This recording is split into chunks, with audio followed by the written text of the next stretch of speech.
I really thought I would be okay going this like traditional college route, but it's not me.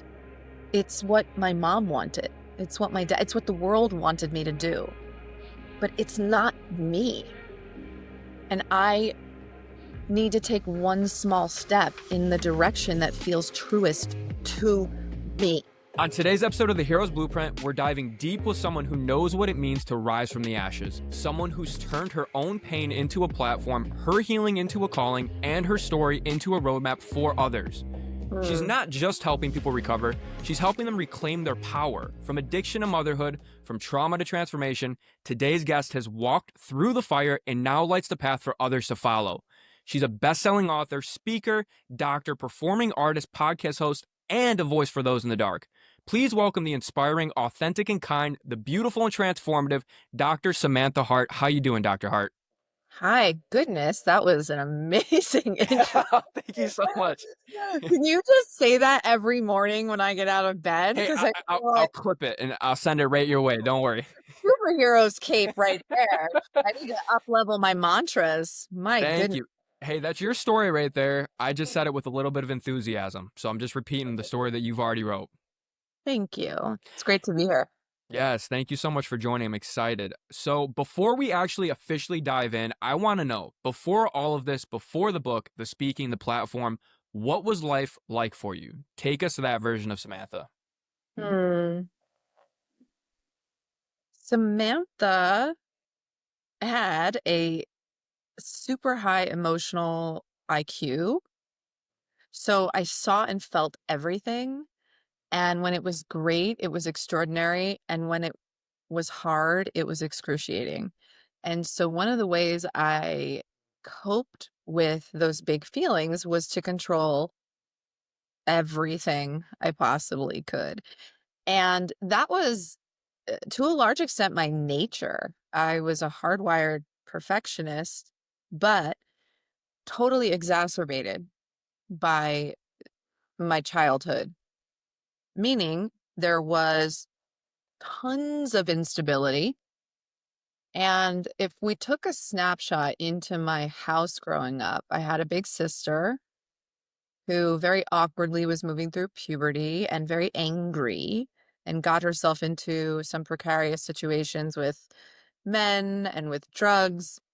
I had two parents who were married but very unhappy. And so my dad was in the basement, emotionally absent, and my mom was abusing prescription pills and mentally unstable. Not that I knew that at the time.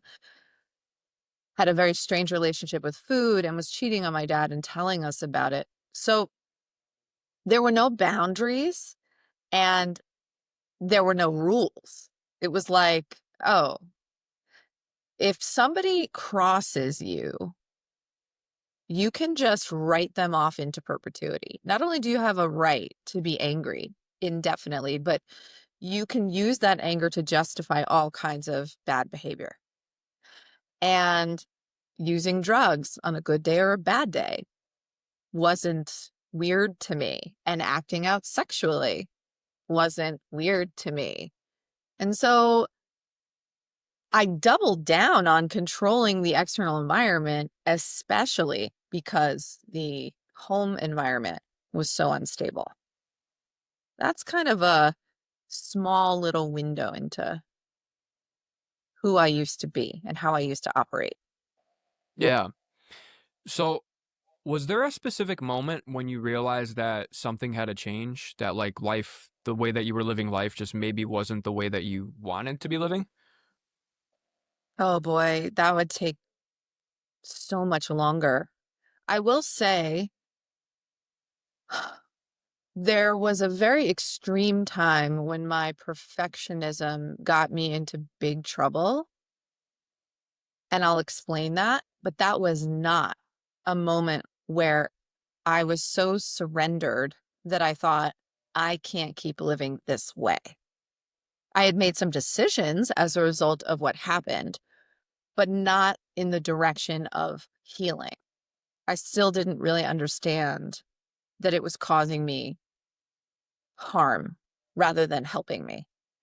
And I would say the first set of consequences that showed up was a couple years into college. I went to Boston University. I was majoring in communications. I really wanted a record deal. I loved the arts, and my mom really wanted me to get a degree and told me that was a surefire way to a stable life. And so, since her word was God to me, it was extremely hard for me to honor the calling of the arts that was intuitively coming up for me. And that would be a story of my life where I would sort of abandon my intuition again and again and again, which is, I think, the most dangerous thing of all. And we'll get to that as we talk today. So I'm in college, and everybody had said you're gonna gain the freshman 15, and you're gonna do really badly in your first semester. That's just what happens. And I'm thinking, "Pff, you guys haven't met me yet. Like, just wait, right?" And so, of course, I come back more fit than I was. I was already fit. I come back with straight A's, and BU is a pretty prestigious university. And so it was this like, and while I was there, I also had fallen in love with a guy who didn't believe in monogamy. And I was so sure that I was going to change his mind. And so rolling into sophomore year, he's now a senior, this guy. So I know he's leaving at the end of the year, and I'm doubling down on trying to be okay dating other people. So this whole thing's going on in my personal life where I'm obsessed with making this man love me the way I think he should so that I can be okay. And I have a professor that will only give me a C. He just did not think I was a very good writer in this class, which is really ironic that I'm a best-selling author now. I would love to speak to this man again. And I couldn't tolerate failure. I mean, I had no tools for resilience. What I used to say to my mom as a little girl when I had a test or a performance, I was a gymnast and a dancer, I would just say on repeat, I can't wait till it's over. I can't wait till it's over. I'll be so happy when it's over. And she would just look at me and say, "Why can't you be happy now?"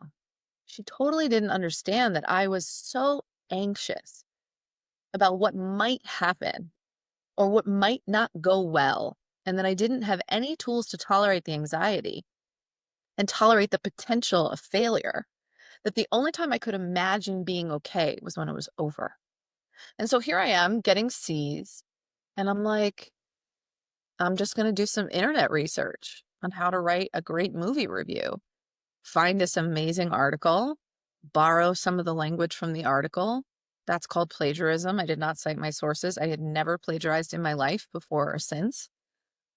The writing was so much better than previous assignments that there was a big 0 at the top and a see me after class, which ultimately led to an 18-month suspension from the university, which was, by the way, happening at the same time as eventually finding out that the guy I was dating, who I had spent almost every night with, I mean, it was sort of from the outside as if we were exclusive.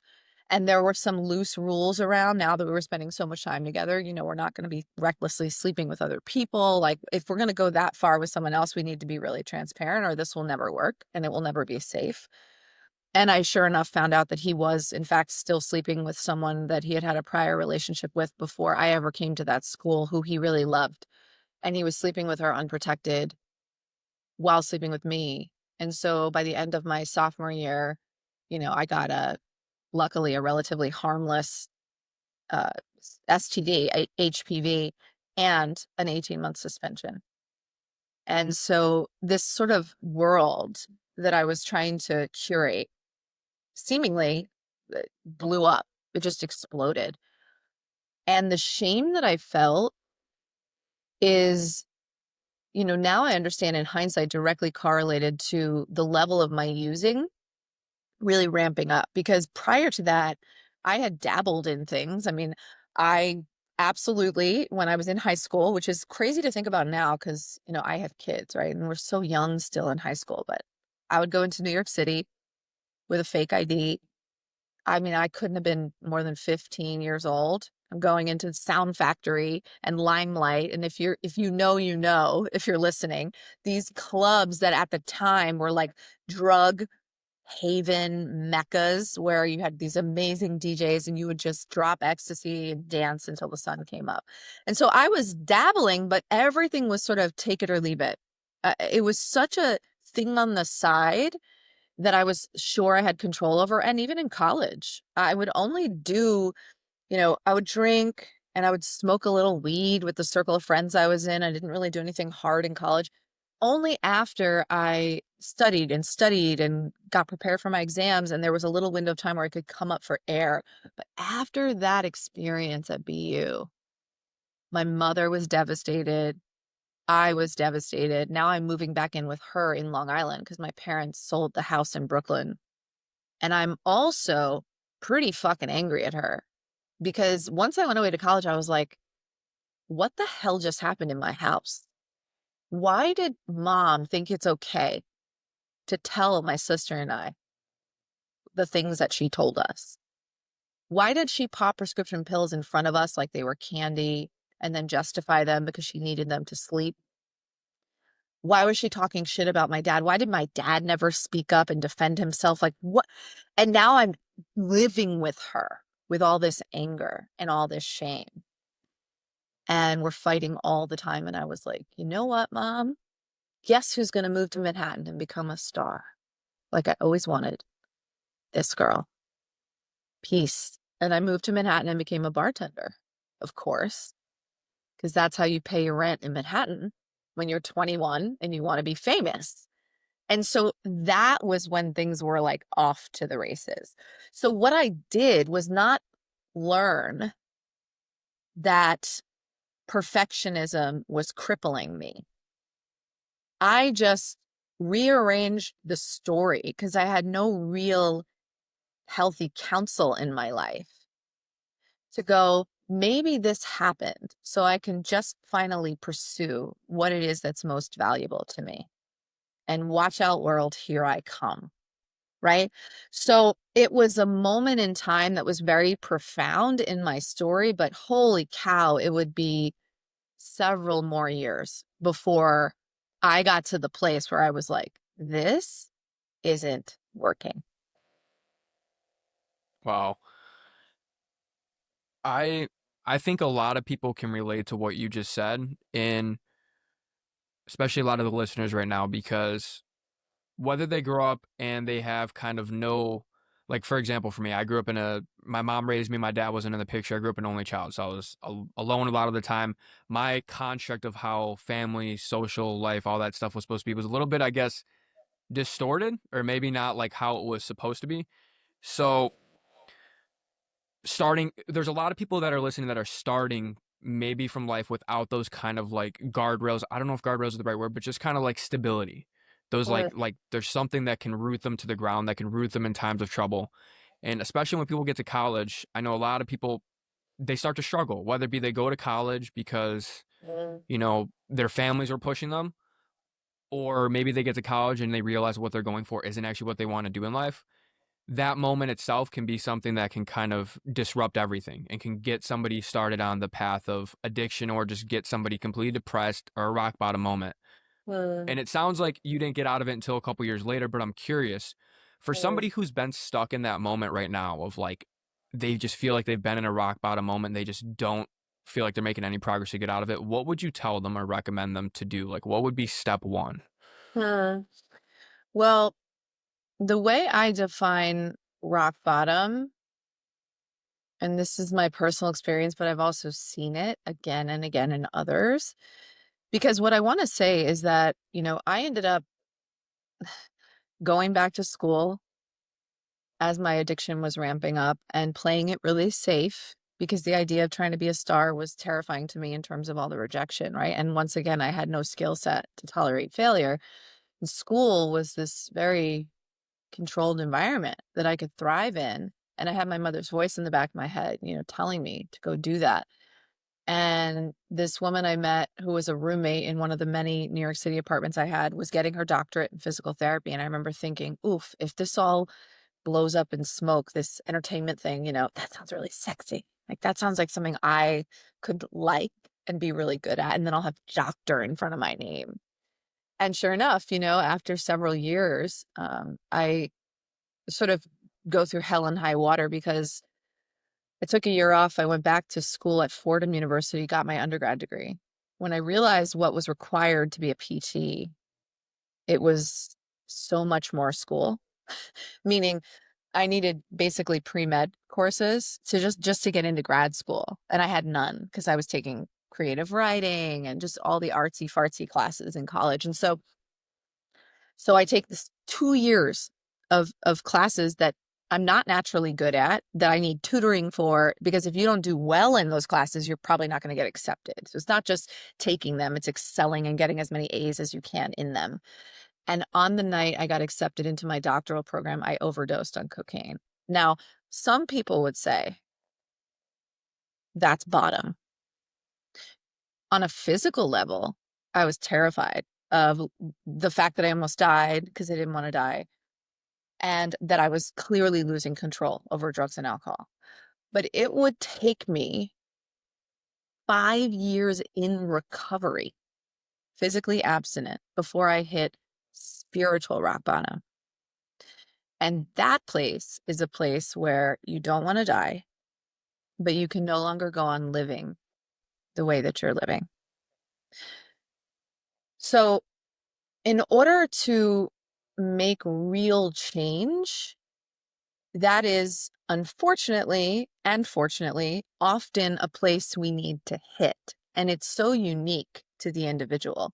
So, what did that mean for me? Well, 5 years into recovery, I was now married to the same guy that I had cheated on 1,000 times in my active addiction. We got together really young before I even knew I had a problem, fell in love, partied together, and then he was like, "I so don't wanna do this anymore," and I was like, "That sucks because I do," and that was where the fracture began. And once I got sober, he stayed with me, and he shouldn't have. He was a really great codependent, and all the wreckage of that untreated resentment showed up on the front end of our marriage, and then it just unraveled. And I tried to do with him the same thing I tried to do with that guy from college, the same thing I tried to do with the professor. I tried to make him love and forgive me. I was like, surely there is something I can say or do to change this man's mind. Because if he doesn't love me, I'm nothing and I'm no one. So I'm saying all this because, your question is, what's the first step? Well, for me, until this pattern of controlling people, places, and things collapsed, until it was so exhausted because it was a childhood pattern that kept me safe and was finally not working, until it stopped working and I was in so much pain that I was willing to do something different because I didn't want to die, but I absolutely knew I could no longer go on living the way I was living. I was primed for change. And so, my story is one where I'm really lucky I did not relapse and die in those 5 years where I was going insane in sobriety, because a lot of people who have addiction issues die before they hit true bottom, right? And I can explain what happened next, because if I had to take out in this next chapter of the story where my healing began, the one thing that probably was the most important that saved my life, it would be when I was taken through the steps. By the way, I had gone through the steps plenty of times. I hated the idea of God. I grew up in a house where my mom said there's no such thing. The steps felt really threatening to me. They made me feel unsafe. I did not know that at the time. I was just being told I was in my ego and I was a self-centered addict. But in reality, those were just reactions to a woman who felt deeply unsafe with those steps as a new container for living, because they made me undo everything I learned that had kept me safe, that for a time was still very much working. So I was sort of working the program to the best of my ability without a real higher power that was birthed from inside of me or that was bigger than something human and futile. And so this woman comes in and she says, "What if we do the steps on your marriage?" I'm like, "What do you mean?" "Well, you're pretty clear you're powerless over drugs and alcohol. And obviously, if you forget that and you decide to go do that, all bets are off. Like, check, clear. So, what if we turn the attention toward the marriage and that you're powerless over your husband? You're powerless over what you did to him in the beginning, that you guys never went to therapy before you got married, that you thought it would be all right and it's not, whether he's cheating on you, because it sure seems like he is, but he's denying it. And you're also powerless over the future of the relationship. And when you try to exert power over any of those things, your life becomes unmanageable. Well, that was obvious. I had slept on friends' couches for over a year until I finally signed a lease in my own place while we were still legally married, which was absolute bottom for me. So the unmanageability piece was very obvious, not just because I was sort of homeless in recovery, but also because I was filled with anxiety, rage, and zero self-worth. And so we go through the steps in this way, but the place that everything shifted, and by the way, not right away, like not a white light experience, right? Was when we got to the ninth step, which is making an amends. And 5 years sober, I had made so many amends, especially to my husband, who I had cheated on. And I'm thinking, Jesus Christ, how many fucking times do I have to apologize for what I've done? And she was like, "Have you ever made an amends to yourself?" I'm like, "What?" It didn't even occur to me that that was a thing people did, not just in AA, in general. Why does that matter? And why would I suggest that this ought to be the very first step? Here's why. The amount of shame, and by the way, if you don't relate to shame, it's a big word. Guilt, regret, or shame. Shame being the most extreme and probably the most dangerous. But any one of those buckets, because I was operating with those monkeys on my back, I could not see my life clearly. I could not see my marriage for what it was because there was a voice in my head that said, "This is what you get for what you did. Punishment fits the crime." Even when my intuition was trying to talk to me and say, "Something isn't right. This makes no sense. He married you.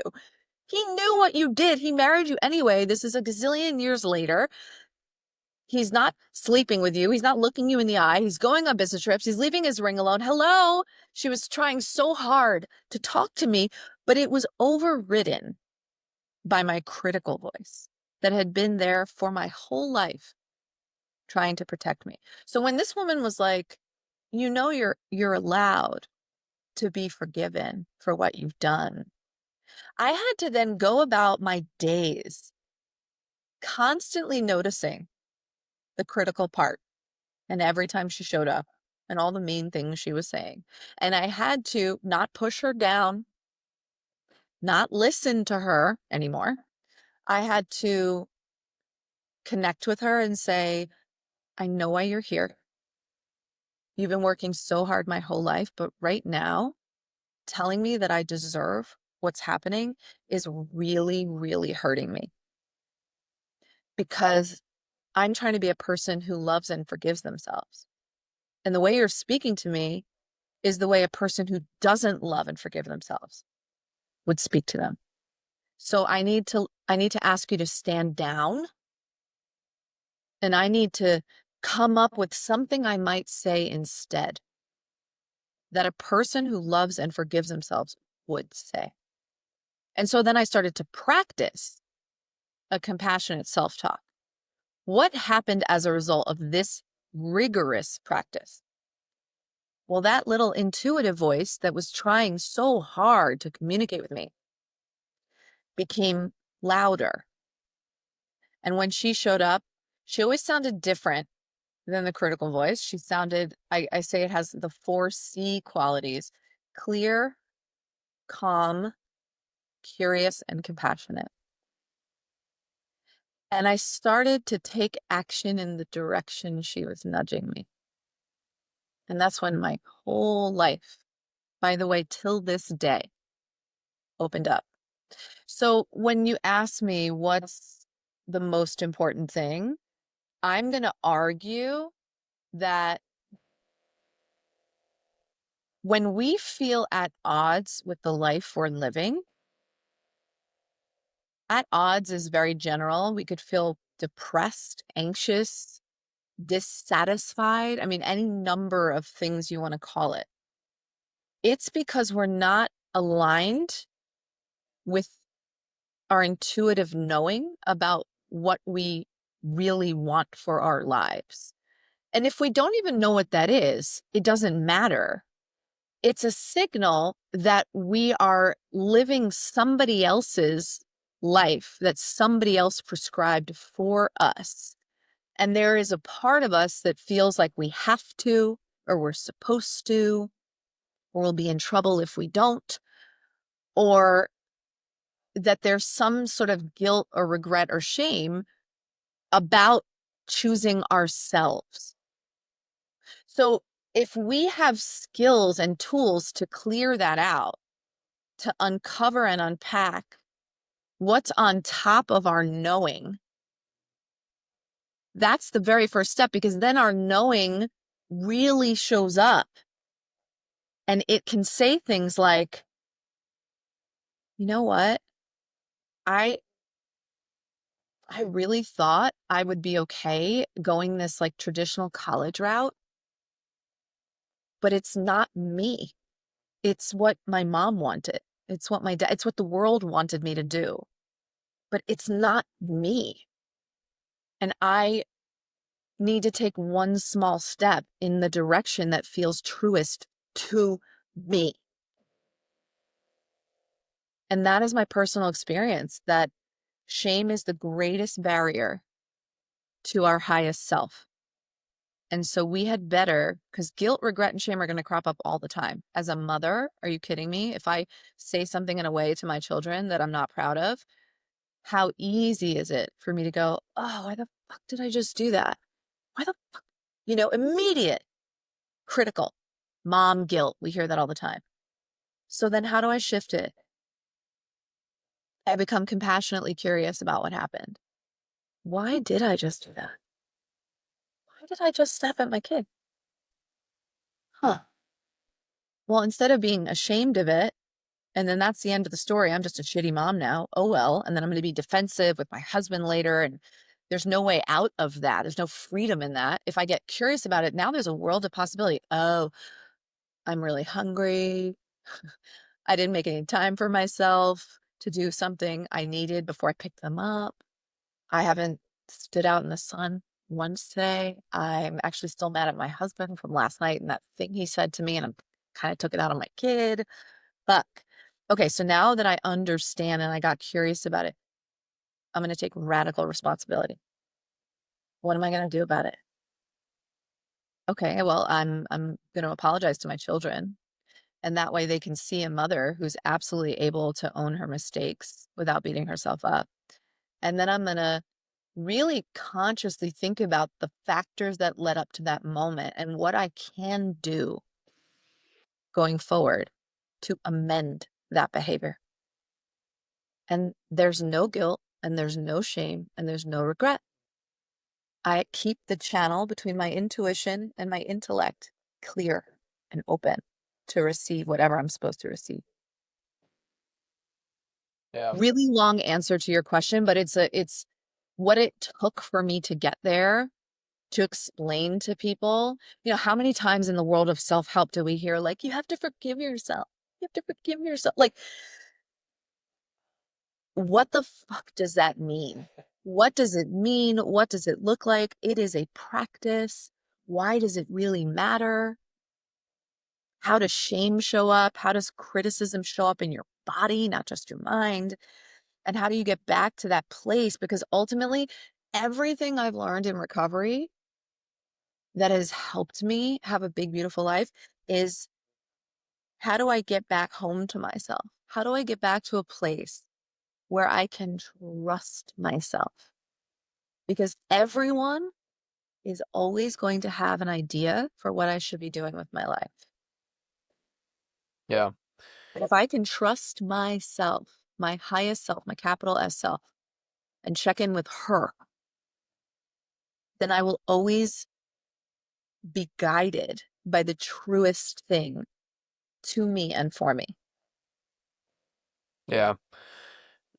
Number one, thank you for sharing that, because I think it's incredibly powerful, because there's a lot to unpack there, but I know a lot of people can relate to a lot of people's homes, their self homes are dependent on external things that they can't control, right? Mhm. And like for you, it could have been obsessing over other people or trying to get them to love you and stuff like that. So a lot of people's definition of love is based on what other people think about them. And I know a lot of people get stuck in that spot of, okay, well, if everyone else around me isn't, the love isn't, I'm not receiving the love in the way that I'm expecting it to be. I'm trying to get everything else around me to change so that I can feel like I'm in alignment with myself. Mm. A lot of people get stuck there and then they don't know how to get out. But something I'm really happy that you said is that you quieted your criticizing the devil on your shoulder and you Mm. allowed your intuition to kind of come into place, Mm. because a lot of people hear that criticism thing on their shoulder, and then that's all the chatter that they hear in their ears, and their whole sense of self is constantly just powerless. It's constantly everything that's wrong with them. It's constantly all these negative thoughts getting reinforced, and then Mm. that's the end of it again. But the intuition part right there, I love that, because I think listening to your intuition is one of the best ways that you can show yourself love, because it's not based upon what other people think or what other people are saying about you. It's based upon what you actually, as your truest self, Mm. kind of want to do. And you're giving it an opportunity to shine and explore. So I'm really happy you said that, because I know there's somebody that's listening right now that's stuck in that spot, Mm. that just feels like they're in a cage and that intuition voice has been drowned out for so long that they forgot it existed. Mm. Please give that an opportunity to shine. And like Samantha, Dr. Hart just said, you have to give yourself some time to notice that criticizing voice, to recognize that that isn't your true voice, that that's just Right. a voice For made sure. up of the perception of other people, and other Right. people do not dictate you, yourself, your home, your life. It's you that is the creator of your life, and you can take step one today. Like Mm. it is achievable and attainable. So again, there's a lot to uncover right there. Self love is a word, again, like you said, that gets thrown out a lot, and a lot of people are like, how the hell do I love myself? I'm curious, if you were telling somebody right now who you can just tell that they're, man, they have been showing themselves love, and maybe they're not even aware of that. What is something they can do to kind of start honoring themselves and start to develop that skill set of being able to be with themselves and honor themselves and love themselves? I think when we're constantly running and doing and producing, it's very difficult to hear the whisper of our intuition, right? So let's just talk about the science of this for a moment. We're in such a busy, busy time and always sort of doing. We're rushing to the next appointment, completely forgetting to put ourselves on our own schedule, by the way, which is such a great habit that I've been in for more than 10 years. And so the nervous system is often, for many of us, in a perpetual state of fight or flight. And if you add in, trauma and that you're running on a hypercritical voice, it's like times 10. And so when that happens, when the body is flooded with the feeling that we're running from a saber-toothed tiger, but it's 2025 and we're actually not in that kind of danger at all, our prefrontal cortex, which is the part of our brain that gives us logic and reason, can't work correctly. So I say all that because this isn't just woo-woo stuff. This is science. And so to your point, a lot of what I had to do in that period of my marital separation was slow the fuck down long enough to go, oop, there's the critical voice again. There she is. And I'll have a chat with her right now. I'm gonna have a chat with her. And then I'm gonna stay with her. I'll maybe ask her what she wants me to know. Remind her that she can sit at the seat of the boardroom table, but not in the seat of CEO. And I'll just kind of wait and see if my highest self, my intuitive self, will slide into that seat. Just kind of hang out there and watch what's happening inside of me. Watch what my natural tendency would be, which is to let the critical part sit in the seat of CEO and make the next decision about what I have to do. And that feeling it's going to give me, that anxious, obsessive, ruminating feeling, just watch it all take place and try to stay with myself long enough to have my intuitive self slide in the seat and make a loving suggestion. One of the earliest things that she said to me, I'll tell you two things. One was, kind of silly, but it's so sweet. And one was very, very deep. In this apartment I was living in, it was totally unfurnished. And I remember, moving in and just getting this mattress on the floor and collapsing and sobbing, thinking, what the fuck am I going to do now? I have to decorate this thing. I'm going to be here for 6 months. And I hadn't lived on my own and I was 30. I mean, I really hadn't ever lived on my own. I had roommates in Manhattan and then I moved in with the guy who was now my husband. I had college roommates and I'm like, God, I need to furnish this place. And it better feel good to me in here because I am so depressed and scared about what's happening in my life. And I remember thinking, what colors feel good to me? Like and then my intuition was like blue. And I would go looking around in stores and she was like, that color blue. Or it was kind of a teal color. And I didn't know that. I did not know that that was my favorite color. I remember my husband took charge actually of our wedding and would ask me, like, what color do you want the flowers to be? What do you like ask? And I was so tail between the legs, like this man's actually marrying me. I'm so lucky. He can do whatever he wants. I don't care. Like, I don't need to make a single decision, right? And I just remember arbitrarily picking purple. Just no clue. Purple. So I had these purple flowers, which were beautiful at my wedding, but they meant nothing to me.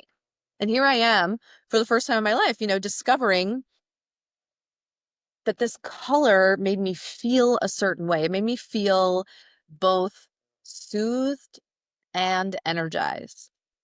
And I really liked that. So I leaned into it, right? By the way, that color has been my brand color for my business since that moment in time. And it's on the cover of my book. And it just has this amazing representation now because it was one of the first things my intuition told me that I honored. And on a much deeper level, that same moment that I was on the mattress sobbing when I first moved in, the critical voice said, "What the fuck are you going to do now, Sam?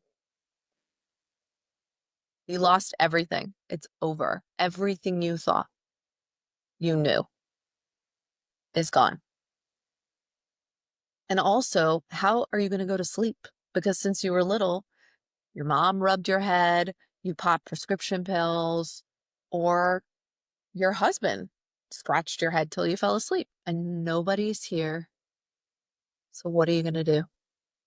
And my intuition said, "You're going to put your arms around yourself." And I remember being like, imagine these two parts of me. talking.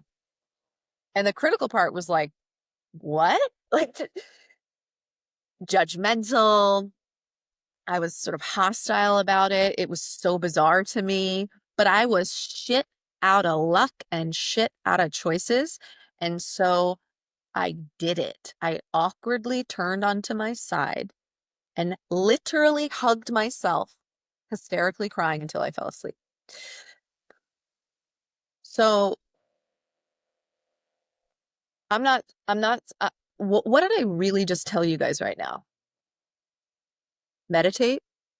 I mean, in one word, I could say, you want to start to get to know your intuitive voice? Meditate. Start meditating. How many times have we heard that, right? So I didn't say that right away, but that's essentially a practice that I am describing, among many other things, by the way. There's a lot of therapeutic modalities in what I'm describing. If any of the listeners have heard of IFS therapy, which is now like really buzzy, that's essentially what was accidentally happening to me when I was making amends to myself, which is, this idea that we're made up of parts and that a lot of addicts have these really shameful parts that we try to push down. And even in recovery, we try to push down. We try to say to them, shut the fuck up. You're just selfish. Ugh, right? And that's not trauma informed. The trauma informed approach to that is, I know why you're here. You're actually trying to protect me and you did a great job for so long, but now you're not helping me, you're hurting me, right? So I said a lot just now. I talked about the science of slowing down, but in one word, it's a meditative practice, becoming more of an observer so that the higher parts of yourself have space to come through. And then it's your job to have the courage to listen to what they're saying. And then you have to start doing something about it, because that's the action part. And that's the part where my book is called Breaking the Circuit, right? So if one of the most harmful circuitry patterns I've been in my life is the perfectionism, the perfect voice, do better, try harder, not enough. If I've been reinforcing that voice for 3 decades and now I'm slowly starting to watch it spin, but not give it more sort of energy, neurologically speaking or spiritually speaking, and I'm trying to reinforce this new compassionate self-talk, that's all well and good. But if I don't do something about it, my intuition said blue. Well, go buy some blue shit. Don't just hear that and do nothing about it. Go buy some blue furniture. She said to put your arms around yourself. So do it. Do it and find out how you feel on the other side of doing it, which started to reinforce new neural pathways. And that's the science part of real change, right? So it's complicated. And when we just say like meditate, it's like I'm never going to be I'm going to be the one who goes guttural with you and tells you exactly what this shit looked like for me and make it as real and truthful as I possibly can. Because if I don't, then I'm just going to be another person who's now happily recovered with 16 years sober, who's gotten through really hard things, who's like, just do this, just pray, just meditate. And it's like, I'm talking to the person who feels threatened by those things, who feels scared, who feels angry, who feels totally alone, who's tried, but it hasn't worked. I'm speaking to you people because I was you. And I want you to know I fucking see you. And there is hope. Yeah. Well, number one, I hope that everyone is taking notes because I know that I sure am taking a ton of notes on this. And number two, I had a download that I feel called to share based off what you said because I think it's so interesting because when we're children, we're so in touch with our intuition, right? We're just so curious about the world. And as we become adults, Mm, that the world starts to seep in, changes our expectations. How are we supposed to be? Who are we supposed to be in the world? Even something as simple as colors. All these other people like these colors. Maybe this color isn't the one I like. I don't see it anywhere. Like everyone else is choosing these. Maybe I should choose one of these. And mm, I always say that you are most qualified to serve the person you once were. And it's really interesting because when you were talking, I was thinking about for when I hear my intuition, I'm real like a lot of people think there's like a one day suddenly you wake up and you're an adult, but you're a collection of your entire life. That kid is still inside you, that person you once were, those memories, those experiences, all that stuff is still inside of you. And when your intuition comes up and you're not sure exactly how to listen to it, think about the person you once were, that kid that you once were. mhm, And what did they need in this moment? What did they need in that moment when they were feeling troubled, when they were feeling unguided, when they were questioning what they should do? Be that person for them right now. Because there's a really strong chance that if you show up to your past self as the person you needed in this very moment, there's a strong chance that your intuition is in alignment with yourself because mm, you're doing something and you're making a decision for you, even though it's the version of yourself that was your past self. So I think mm, I don't know why that download came to me, but mm, I think it's really something that people can consider is, again, you were most qualified to serve the person you once were. Who were you in the past? Start to get curious about that. Who were you before? Start to ask questions. What did you think about? What did you like? What were your hobbies? What did you enjoy before the world told you you can't do that? Before the mhm, world said you're not able to do this anymore. mhm, Start to get in alignment with that again and be that person for you today. Because then mhm. that gives you power to change what happens next. So I just Yeah, want to I share mean, that. I love that because that's a sometimes an easier way in than the work we're talking about, which is really hard to do by yourself, right? So Yeah. if you don't have a great sponsor in, let's say, AA, if you don't have a great therapist, a great coach, the stuff we were just talking about will be very hard by yourself. But if you just ask yourself with no strings attached, no need to validate, seek financial reward from, what are a few things that bring you joy? I Going to the beach, going on a walk, hanging out with a particular friend that makes you laugh, watching a certain movie, dancing. For me, dancing is a huge shot to joy, immediate. Because we can all, we might start to talk ourselves off the ledge. Well, but I'm not like art, but I'm not gonna, who am I drawing for? I don't, for you, for you, not for money, not for an assignment, not for work, not for your boss, not for your husband, not for your, so if you just think of, I don't know, three things and you do one of the three things, even for 5 minutes, you have now taken a step in the direction of honoring your highest self, which is what you're saying, right? And that's, there's a saying in recovery, right? We build self-esteem by doing esteemable acts. And I think a lot of that can be in traditional AA directed outward, like service to others, which is wonderful. But I will say, way before I became an addict, I had massive codependency issues. And so there is, until you do really deep work, if you have codependency issues, until you heal that, sometimes serving others is dangerous. And it's another pattern we need to actually break because the person we need to be in maximal service to first is ourselves. So if we build self-esteem by doing esteemable acts, and an esteemable act is something loving and kind and joyful that your highest self really wants to do, just do it. Spend a few minutes doing it and see how you feel afterward.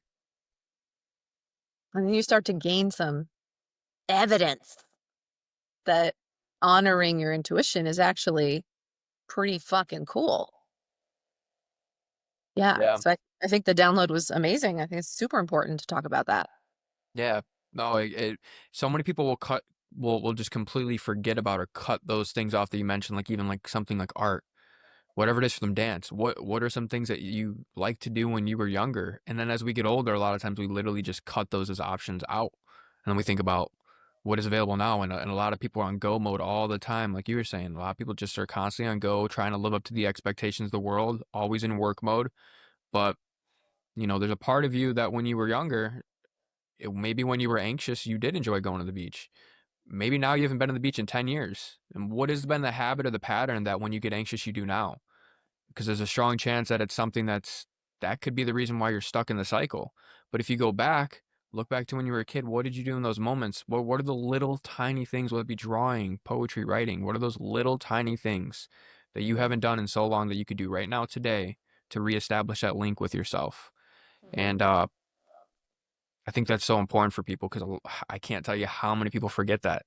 How many people forget that? And another thing is too, is after you go so long by forgetting that part of yourself, you start to become so inauthentic to yourself that authenticity to yourself almost feels terrifying. Mhm. And that's something I know a lot of people get stuck in, is once they start to kind of tap into who they actually are and they have to question that persona or that version of themselves that they've been showing up as for other people, that I know that sometimes that can be a rock bottom moment for people. Their whole identity just goes boom, who am I? So Mhm. I'm curious, for somebody who feels like they're in that moment where they're hearing what we're saying, they're listening to what we're saying, and they're just starting to realize that, oh my God, I just feel like I've been living a life that it literally just hasn't been for me. And I'm the cause of this stuff. And they're really starting to get truthful and honest with themselves and getting deep. And they just want to know what the heck, not even step one, how the heck do I actually find out who I am? I know we've talked about it a little bit, but for somebody who's in that moment right now, that's like, man, I don't know who I am.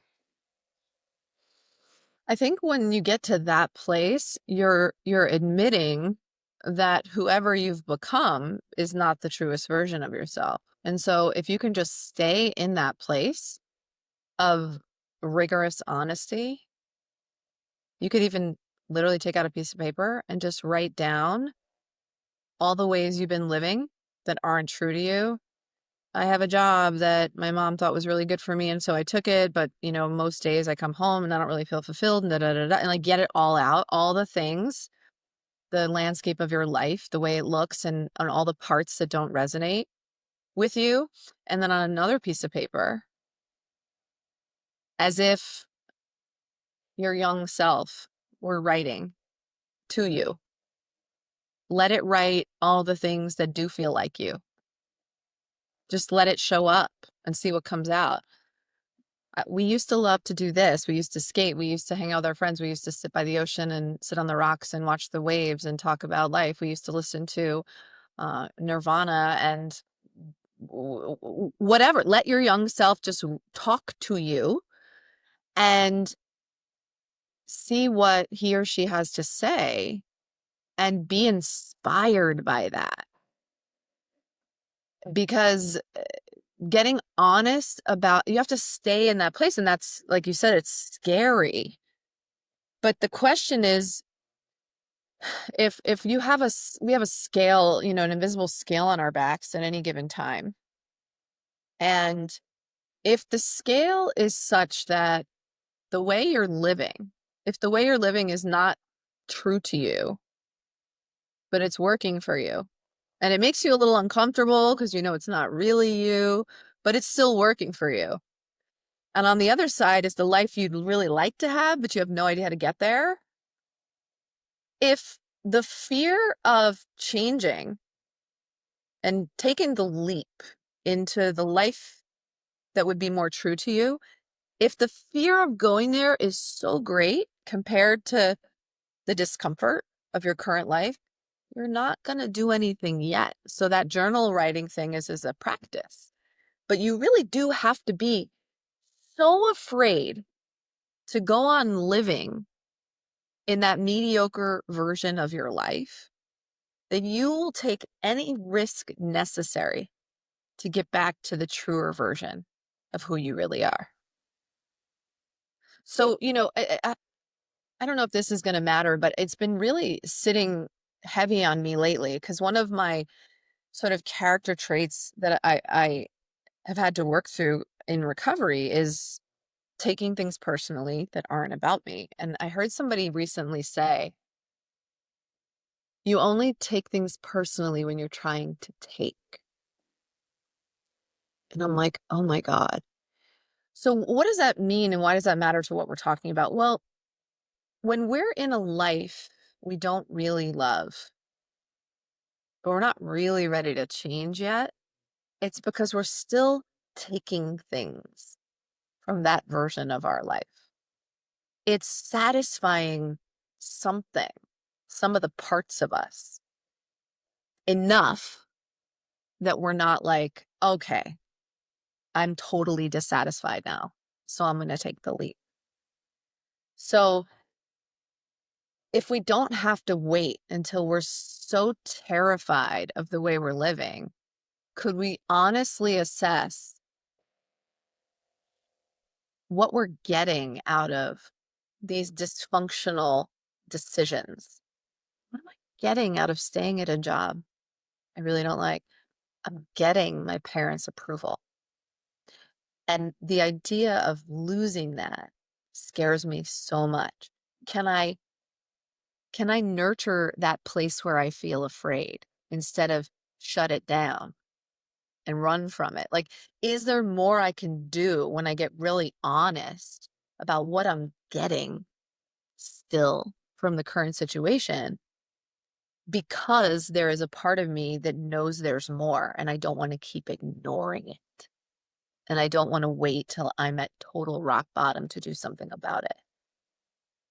So I think we need to get so honest about the ways in which these decisions we make, these patterns we stay in, are still serving us.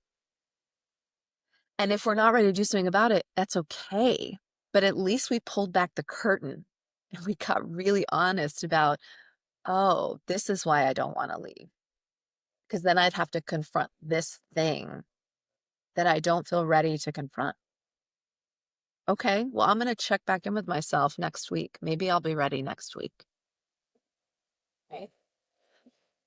I'm extremely happy that you said that because I think a lot of people get stuck in this. They think that they need to change everything about their life in order to fix the situation they're in or the way that they're feeling. So, whether Mm, it be if they're at a job and they're just dissatisfied, they're hoping that getting another job will fix that. And if it doesn't, let's go on to another job. But sometimes the situation isn't that you need to change things, but it's really sitting with that self and what you currently are in and getting clear on how that's impacting who you are today and why you feel that way today. Because no matter how much you make changes in your life, if there's something from that previous version of yourself that you're still taking from or that's feeding into you, keeping you afloat, no matter where you go or how you change in your life, that part of you is still going to be yearning for those specific things. And if you're not aware of them, you have no power or control to be able to cut them off, essentially, or to actually really make change. So I love that you said that because again, so many people are, whether it be business or relationship, the quick fix. They think that just the next thing is going to be that fix. And then they get mm, stuck in this cycle. And then whether they keep doing that for however long, they get stuck in the cycle of, okay, I've tried everything. I can't do anything now. But that moment of sitting, getting clear on what exactly are, what's coming to my head right now is like a buoy. Like, what is keeping your freaking buoy afloat? What is keeping it, literally putting air into it? What are you doing that is literally allowing you to stay afloat? And getting clear on that is so important for your next step because then you don't want to bring that along with you into the next version of yourself. So I'm curious, Dr. Hart, I want to be respectful of your time. We've had an incredible conversation today. mm, How can listeners best support you, get involved in your mission with what you have going on? Of course, getting the book, but how would you like them to, what would you tell them if they want to get involved with what you have going on? You know, what I want to say is that for many, many years, I had a private practice in Santa Monica as a doctor of physical therapy, all while living this sober spiritual life. And then I lost my big sister, Jessica, to a drug overdose 3 years ago. And I decided I was going to write a book that tackles the spiritual side. of health and wellness. And that book came out last year in June, and I did not know that it was going to change the trajectory of everything I was doing in the world. And today, whatever it is that I'm doing, whether it's speaking on a stage or a podcast, posting something on social media, or coaching, it's a very integrative process. And if I work with someone, I'm not just helping them heal their body. We're treating the spiritual side of whatever is going on at the same time. And what's amazing is that I have created this more modern, trauma-informed approach to the 12 steps as a framework for healing. So anytime someone hears me on a podcast and something lands in a way that's like, oof, that thing she said, it's so meaningful to me when people reach out, and I'm really active on Instagram at Dr. Samantha Harte. And you can just DM me. I don't have people working for me with that. It's not a bot that responds to you. It will be me. And I would say the other thing is booking a free discovery call. So if you went on my website, which is also Dr. Samantha Harte, there's sort of action items on each page. Whatever you want to learn about me, you can learn. And then at the bottom, you can literally book a free call and just connect with me. And we can talk about whatever's coming up for you.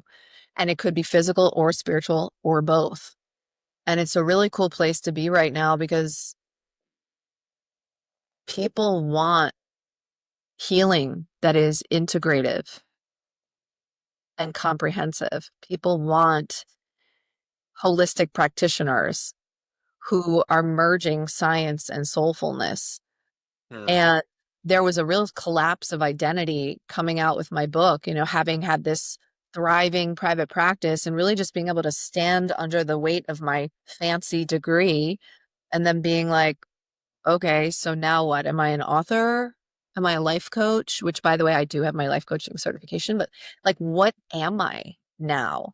And through talking and expressing my story and where I'm most passionate, people have revealed to me that is the combination of the body and the spirit that makes me particularly unique. And so I guess I just want people to know that really profound healing is possible. And I'm living proof of how to rewire your mind for hope, resilience, and joy in the face of trauma. That's incredible. Everything will be in the show notes for listeners to get in touch with you. And I always recommend exactly what you said, message us. What was something that was a takeaway for you today? And let us know specifically how it impacted you. And I always love hearing messages about that. It's one of For my favorite things about what key moments did people enjoy, what really, sparked your interest. I'm the same way. I'm active on my Instagram, no bots, no nothing. So message me, message Dr. Hart. And I think we have to do this again because, we've mentioned it a couple of times on the show. But one thing I've been super, super into over the past couple of months, and I'm actually reading a book right now, if you ever heard of it, called Care of the Soul, is about soul work and about the soul. Because I see a lot of people, even in business or when I'm talking to people helping them, even in marketing, like everybody is so surface level about stuff. Everybody is so surface about everything. And they forget about that deep inner work or that deeper part of what makes us people. We're not numbers, we are people at the end of the day. And each of us has a unique combination of things that makes us who we are. And like Dr. Hart just said, when you can combine that uniqueness with those things such as the physical practices, the mental practices we're talking about, when you can combine all of those aspects, I think it can lead to profound change. And probably I think it probably is the only way that you can truly get lasting transformation. So just want to reiterate and say what you are doing. Thank you, first of all, because you're doing something that a lot of people, I don't think there's really anybody else doing what you're doing at all, combining all those aspects.